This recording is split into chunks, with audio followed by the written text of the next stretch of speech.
Hey, what's going on everyone? Welcome back to another episode of Star Wars Coffee, where in today's video, we're going to be taking a look at the role Commander Cody was supposed to have in the Obi-Wan Kenobi series. That's right now on Star Wars Coffee.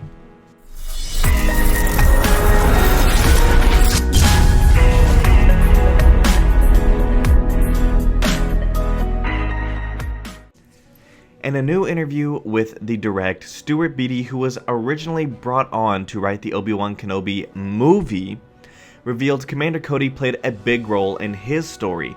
However, the writer had already mentioned the character when talking about Reva's importance in a segment on the interview previously released. So it seems to me that what they did with this script was tinkered it back and forth between a series and a movie, which does follow all of the plot leaks going back to before The Last Jedi was released, when this was first announced as a movie and then being toyed to a series and then to a movie and then back to a series. So it seems that the script just continued that kind of progress. So, The Direct has published new quotes from their conversation with this writer, where the writer confirmed that Commander Cody was going to be one of the familiar characters brought back. He also described one of Cody's scenes. He says, Yeah, Cody was the big one. I love the idea of Obi-Wan having a buddy on Tatooine. Like a secret buddy. So like the first time he goes into town, you see Cody and he's following him through the streets and attacks him. Takes him into an alley with a knife to his throat and says, "You're dead." And then you realize, oh no. Cody's actually making a point, like, come on man, you have to be more careful. The movie would have revealed that Cody had removed his inhibitor chip, free from external control. He would have explained how this would have affected his character arc. And he says this, quote, "And you realize, oh, Cody now has morphed from someone who was trying to kill him when we last saw them, to someone who is now devoting his life to protecting Obi-Wan. Because by now he's had the biochip taken out of his head, and now he realizes, oh my gosh, what I did was wrong. And he has driven by guilt as much as Obi-Wan is driven by guilt. So you got these two kind of old warriors bickering like this old married couple, saying it was so much better when we had an army on our backs."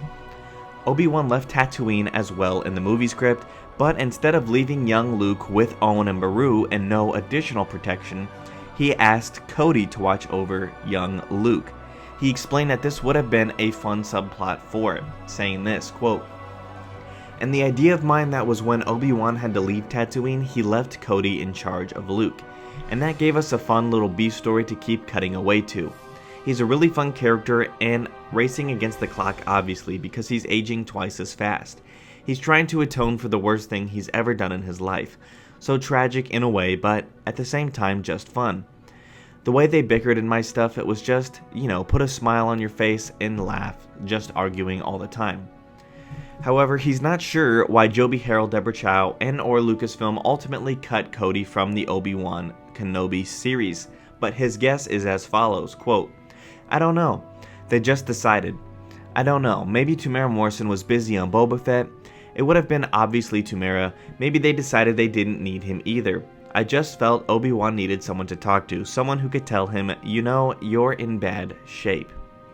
So, Commander Cody was supposed to have this arc, and frankly this would have been a cool arc, although I'm not sure it really would have fit with the series or with the current canon of what Commander Cody has done.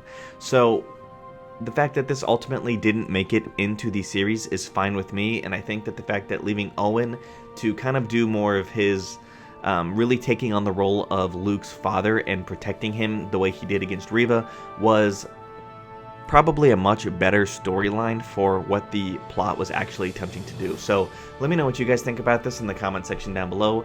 Thank you guys for watching. God bless you, and the Force be with you always. If you enjoyed this episode, and frankly, even if you didn't, don't forget to subscribe. Do it! And if you want to help spread the word, please give this video a thumbs up and tell your friends to subscribe.